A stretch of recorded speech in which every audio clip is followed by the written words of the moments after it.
Allahu Akbar. La ilaha illallah.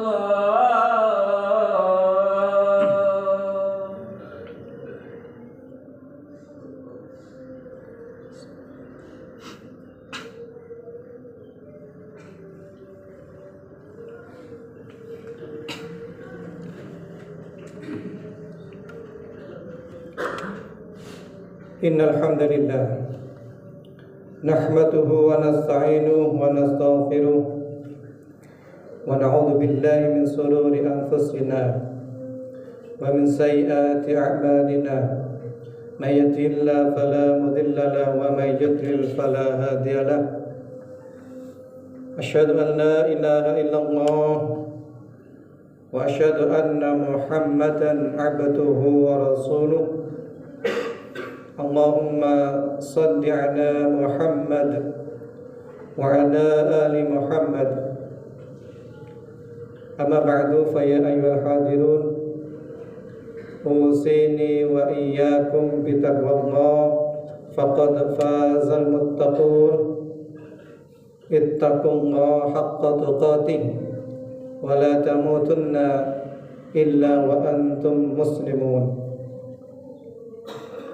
Hadirin jamaah salat Jumat yang dimuliakan oleh Allah, ada informasi yang menarik yang bisa kita peroleh dari puskesmas kita, bahwa angka penderita penyakit AIDS di Kecamatan Panceng itu cukup besar. Tertulis di sana secara keseluruhan jumlah penderita penyakit AIDS, HIV AIDS itu sebesar 45 orang. Di antara 45 orang itu 13 diderita oleh remaja yang mendekati dewasa usia 20 sampai 25 tahun. Dan penyebaran dari remaja 20 sampai 25 ini adalah melalui penyebaran LSL, laki-laki suka laki-laki.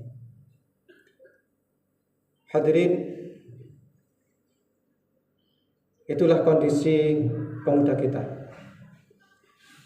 Kalau kita baca laporan di KUA Kecamatan Panceng, maka tingkat perceraian di KUA Panceng ini juga cukup tinggi. Rata-rata setiap bulan di Kecamatan Panceng ini angka perceraian yang sudah diputus oleh pengadilan agama adalah 5 sampai 6 kasus setiap bulan hanya di Kecamatan Panceng. Kalau kita setiap mengadakan bimbingan perkawinan untuk calon-calon pengantin yang mau nikah, maka ketika kita tanyai, Mas Mbak, apakah sholat kalian genap 5 waktu? Jawaban rata-rata lebih dari 85% mereka tidak genap sholat 5 waktunya. Apalagi ketika kita tanyai, Mas Mbak, apakah Mas Mbak bisa mandi jinabat? Rata-rata mereka juga belum paham. Hadirin, inilah potret remaja kita. Dan ini real yang ada di kecamatan kita, Kecamatan Panceng. Hadirin dimuliakan oleh Allah, kita saat ini sedang euforia, gembira-gembiranya, sangat semangat-semangatnya dalam menata tahun ajaran baru dunia pendidikan. Mungkin di antara anak-anak kita sibuk dengan sekolah mereka, Kita bingung mungkin menentukan sekolah mana yang terbaik. Bahkan mungkin di antara kita sangat mungkin rela mengeluarkan uang cukup besar demi anak kita mendapat pendidikan yang bagus. Hadirin, tentu itu tidak salah, itu benar, dan memang itu harus dilakukan. Tetapi yang terpenting bagi kita adalah jangan sampai kemudian pendidikan anak itu hanya diserahkan 100% kepada lembaga pendidikan yang kita percaya. Kita harus menghitung, hadirin, anak kita di sekolah itu hanya berapa jam? Mungkin hanya 7-8 jam. Selebihnya adalah di rumah kita.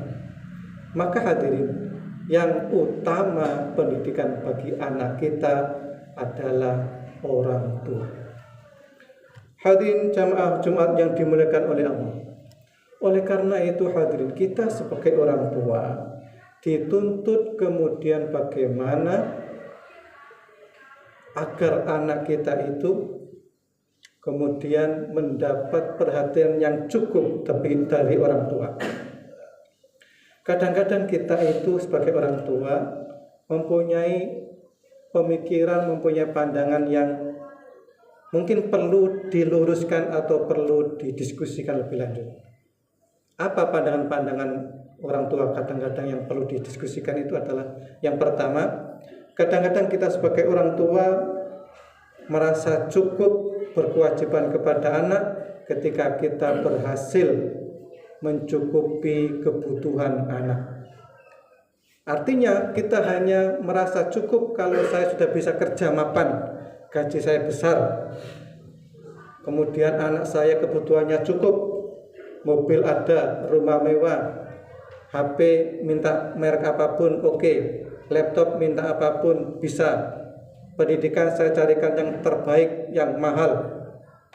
Hadirin, tidak hanya itu, karena anak kita sekali lagi di sekolah hanya 8 maksimal atau 9 jam, selebihnya adalah di rumah. Yang terpenting adalah bagaimana kita ngecek anak kita, sholatnya bagaimana, membaca Al-Qur'annya bagaimana. Itu yang terpenting. Yang kedua, kadang-kadang pikiran kita yang perlu kita koreksi adalah kita hadir di rumah, kita ada dengan anak, tetapi kita tidak menghadirkan hati kita. Kita tidak pernah kemudian berkomunikasi dengan anak kita. Kita tidak pernah kemudian diskusi dengan anak kita. Sehingga anak kita itu sibuk dengan HP-nya sendiri, sibuk dengan pekerjaannya sendiri, sibuk dengan keinginannya sendiri. Kita tidak hadir di sana, sehingga anak itu merasa bahwa orang tua tidak ada di sampingnya karena hatinya tidak hadir. Selanjutnya, pikiran yang kadang-kadang perlu dikoreksi orang tua kita adalah kita banyak menuntut anak kita agar bisa ini itu, prestasi macam-macam. Tetapi kita tidak pernah memberi contoh. Hadirin, betapa banyak kita menginginkan agar anak kita itu serius dalam belajar. Betapa banyak kita orang tua itu menginginkan agar anak kita itu rajin dalam membaca Al-Quran, rajin dalam sholat. Tetapi kita tidak pernah memberi teladan itu. Pernahkah kita kemudian di hadapan anak itu membaca buku? Pernahkah kita kemudian diskusi tentang ilmu dengan anak kita, yang menunjukkan bahwa kita itu konsen dengan pendidikan, dengan ilmu? Pernahkah kita itu kemudian sholat tepat waktu sehingga bisa dicontoh oleh anak? Pernahkah kita itu setiap hari membaca Al-Quran sehingga anak itu melihat kita, oh orang tua saya itu setiap hari membaca Al-Quran. Apakah itu pernah kita lakukan, hadirin? Atau jangan-jangan kita hanya menuntut tetapi kita tidak pernah memberikan contoh. Kita menuntut agar anak kita itu jujur, tetapi dalam satu waktu yang bersamaan ketika ada tamu ngomong kepada anak, "Nak, ini orang tamu bilang ya, anak nggak di rumah." Mengajari bohong. Oh, ternyata bohong itu boleh. Buktinya orang tua saya menyuruh ngomong kepada orang lain bilang tidak ada di rumah. Hadirin, inilah contoh-contoh pikiran-pikiran, pandangan-pandangan orang tua yang kadang-kadang perlu dikoreksi sehingga anak itu kemudian lebih asik dengan dirinya sendiri. Kemudian anak itu tidak mendapat perhatian sehingga dia mencari perhatian di dunia lain. Aqulu qawli astaghfiru innahu huwal ghafurur rahim.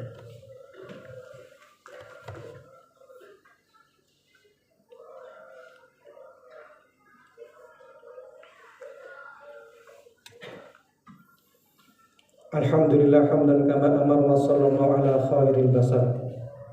Hadirin, ada contoh yang bagus bagaimana Rasulullah SAW mendidik anak.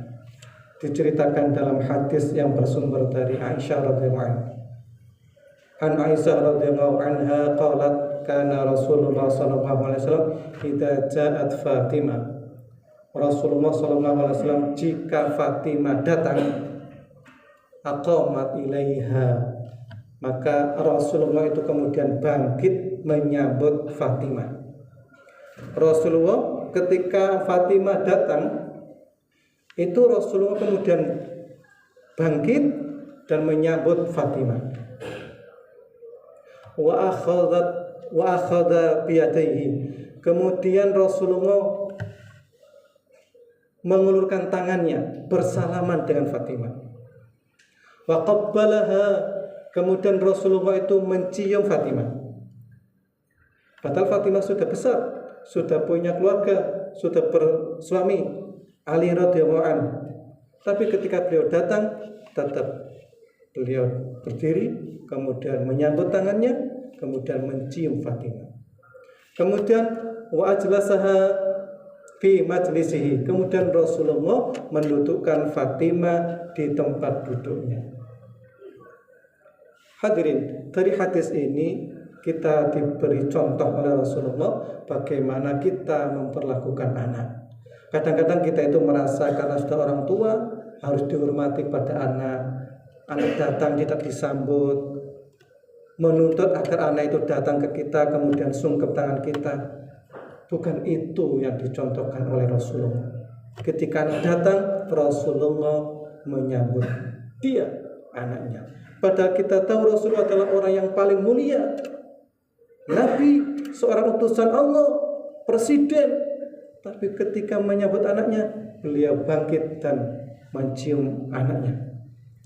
Ini adalah dalam rangka anak itu merasa diorangkan,